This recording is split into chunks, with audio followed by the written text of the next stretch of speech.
Voilà, 30 Arbeitsplätze, zumindest für einen Monat, wo Studenten was verdienen können, Geld, das sie sonst höchstwahrscheinlich nicht verdienen könnten. Das ist das Argument. Naja, prinzipiell ist es natürlich immer positiv, wenn Leute die Möglichkeit haben, Geld zu verdienen. Auf der anderen Seite würde man natürlich die Frage stellen, warum eigentlich Studenten und Studentinnen, anstatt die Zeit für Studium verwenden zu können, Stichwort Studiengebühren, dazu... Das ist ein prinzipielles Problem. Nein, das ist ein prinzipielles Problem. Ja, okay, kann man ja trotzdem sagen. Ne? Dazu gezwungen werden, letztendlich Jobs zu machen, die ja nicht so... Naja, finanzielles gezwungen sind. Ich glaube, dass er ganz mit der Peitsche durch Wien läuft und sagt, so... Naja, gut, aber es gibt schon einen gewissen ökonomischen Druck. Also wir brauchen ja alle Geld, um zu leben. Das Problem gibt es, aber das ist ja jetzt...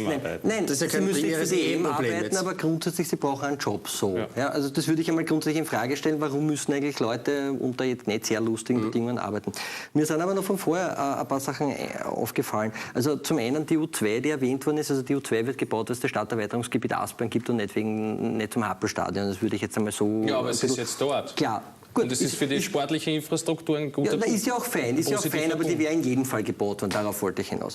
Der zweite Punkt ist die Frage der Investition in den Sport, würde ich jetzt einmal sagen, das sind Investitionen in den Spitzensport. Ne? Also wir haben vorher kurz geplaudert, wir finden beide den Wiener Sportclub sehr sympathisch. Das Wiener Sportclub-Stadion ist komplett isolat. Ein völliger Neubau würde 9 Millionen Euro kosten. Zum Vergleich, wie mit Geldern umgegangen wird. Das Stadion von Wacker Innsbruck wird jetzt vor der EM hochgebaut und wird nachher genau auf den gleichen Stand wieder zurückgebaut. Kostenpunkt 30 Millionen Euro. 30 Millionen Euro Steuergeldern, damit ein Stadion jetzt wieder aufgebaut und dann wieder zurückgebaut wird. Kann man keiner dazu, dass das eine tatsächlich sinnvolle und nachhaltige Investition ist, wenn auf der anderen Seite 1 Million Menschen in Österreich an oder unter der Armutsgrenze leben.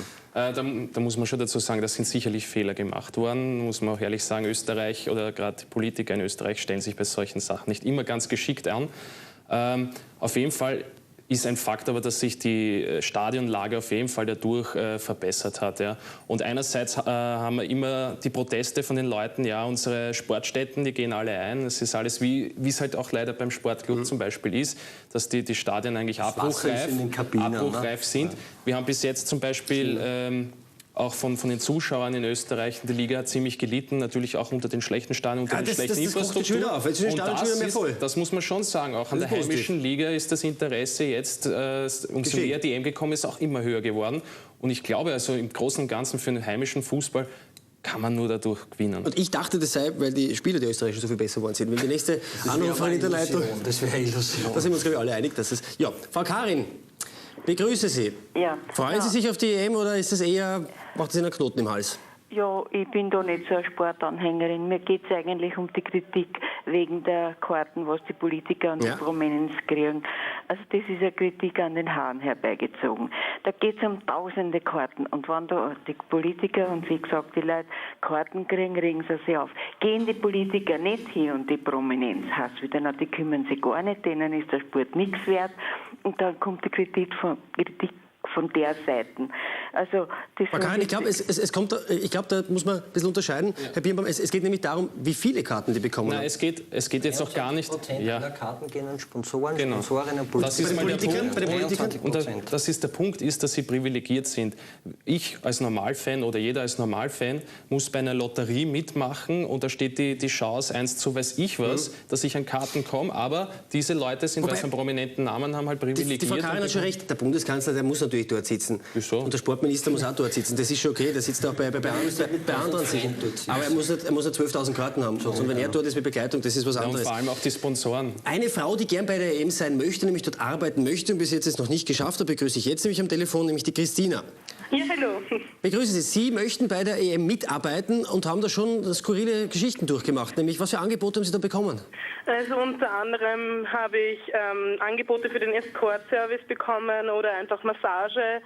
Es waren aber unter anderem... Der Fußballspieler?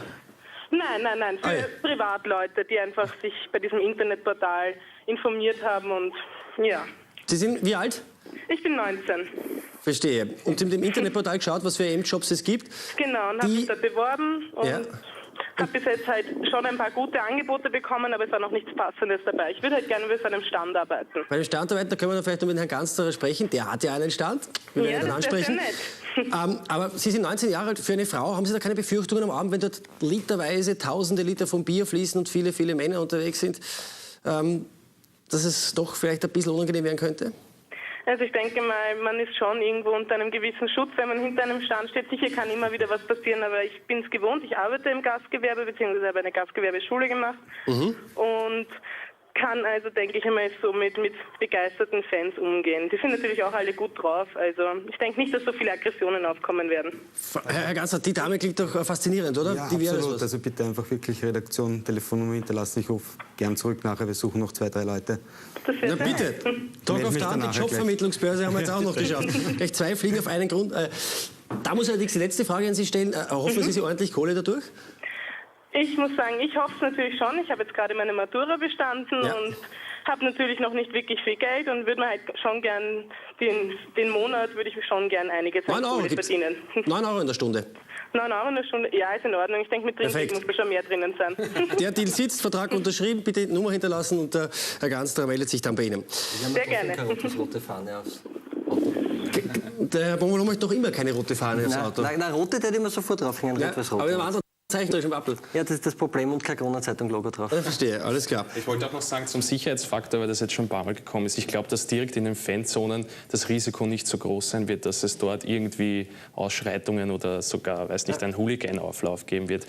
Ich glaube, diese Sachen, falls sie passieren eher an... Ist die Polizei gerüstet? Du beschäftigst dich intensiv mit der ganzen Vorbereitung der Europäischen der Europameisterschaft. Man muss einmal sagen, gerade Wien hat es ein bisschen derb erwischt, weil wir haben mit Kroatien, Polen und Deutschland sicher die Problemfans von Europa bekommen. Noch dazu, Polen ist ein bisschen sehr kritisch. Die haben noch nicht einmal eine Hooligan-Datei. Also überall anders werden die Hooligans registriert und dürfen dann nicht ausreisen während der EM oder WM. Und das gibt es zum Beispiel in Polen noch gar nicht. Das heißt, da kann jeder mehr oder weniger kommen. Das sind schon richtig harte Jungs, oder? Das sind richtig harte Jungs. Ob unsere Polizei, ich würde gern sagen, ja, die sind super vorbereitet. Ich muss sagen, ich bin auch in der österreichischen Liga immer sehr viel unterwegs, wo auch die Polizei immer wieder versucht hat zu testen für die Euro und gewisse Sachen auch provoziert hat. Ich befürchte, dass sie nicht hundertprozentig darauf vorbereitet ist, was da auf sie zukommt, weil in Österreich gibt es, was haben wir Hooligans da? Das sind ein paar Chaoten, die wir haben, die sich halt bei jedem Spiel ein bisschen aufführen.